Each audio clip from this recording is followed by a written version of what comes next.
ज्ञान हिंदी में आप सभी का स्वागत है। प्राचीन मिस्र की सभ्यता पूरी दुनिया में मशहूर है और आज हम जानेंगे प्राचीन मिस्र वासियों के बारे में और प्राचीन मिस्र के सबसे मशहूर राजाओं में से एक तूतनखामुन के मकबरे के रहस्य के बारे में। देखा जाए तो प्राचीन मिस्र मतलब आज का इजिप्ट और वहाँ के गीजा के पिरामिड्स आज पूरी दुनिया के लिए एक अनसुलझी पहेली है।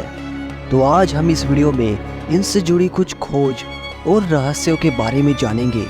तो चलिए ज्ञान हिंदी के साथ इस प्राचीन मिस्र के रहस्यमयी सफ़र पर। प्राचीन मिस्र और मिस्रवासी अपने आप में ही एक रहस्य है, जिनके राज जितने सुलझाए जाए उतने ही उलझ जाते हैं। 1922 में ब्रिटिश पुरातत्व वैज्ञानिक हार्वर्ड कार्टर और उनके टीम ने तूतनखामुन की मम्मी को खोजा था और इसके बाद से इजिप्ट के पिरामिड और प्राचीन मिस्र के राज और भी गहरे होते गए। तूतनखामुन के मम्मी के पास बहुत सारे कीमती आभूषण और हीरे जवाहरात जैसी चीजें मिली थी और उनके चेहरे को सोने के मांस से ढका गया था। तूतनखामुन का मकबरा जिस तरह बनाया गया था वैसा मकबरा किसी और मम्मी का नहीं था। इस पर प्राचीन दस्तावेजों के अनुसार बहुत सारे वैज्ञानिक और शोधकर्ताओं का कहना है कि मिस्रवासी मानते थे कि तूतनखामुन इंसान नहीं बल्कि वह एक देवता है और मिस्र के लोग उनको देवता की तरह पूजते भी थे। इसलिए मरने के बाद उनके शरीर के लिए एक विशेष मकबरा बनाया गया था जो बाकी सभी मकबरों से बिल्कुल अलग था। माना जाता है कि तूतनखामुन 9 साल की उम्र में राजा बन गए थे और उनकी मौत 18 साल की उम्र में एक रहस्यमय तरीके से हो गई थी। मगर जब उनके मम्मी पर रिसर्च की गई तो यह पता चला कि उनकी मौत मलेरिया जैसे किसी बीमारी की वजह से हुई होगी। जब भी इजिप्ट का नाम लिया जाता है तो पिरामिड्स का जिक्र जरूर होता है। पिरामिड और इसके प्राचीन ऐतिहासिक सभ्यता, कलाकृति और इसकी बनावट आज भी सभी लोगों को और वैज्ञानिकों को हैरान कर देती है। इजिप्तियन गीज़ा के पिरामिड के रहस्य जितने सुलझाए जाते हैं उतने वह उलझ जाते हैं। पिरामिड्स के रहस्य कभी खत्म होने का नाम ही नहीं लेते।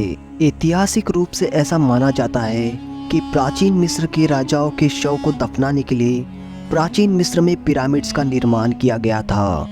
मिस्र के लोगों का मानना था कि मरने के बाद व्यक्ति दूसरी दुनिया में चला जाता है, इसीलिए जब भी किसी को दफनाया जाता था तो उनके शरीर के साथ कपड़े, गहने, खाने पीने का सामान, हथियार भी उनके साथ दफनाए जाते थे।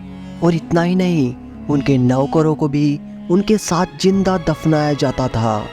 मिस्र के पिरामिड से हमें प्राचीन मिस्र के नए नए रहस्यों का पता चलता है और आज भी मिस्र के सभी पिरामिड्स पर खोज जारी है।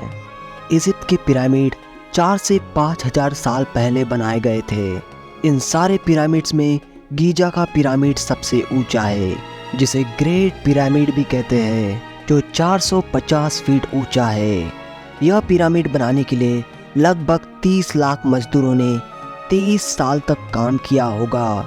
गीजा के पिरामिड में 23 लाख चूना पत्थर का उपयोग किया गया था।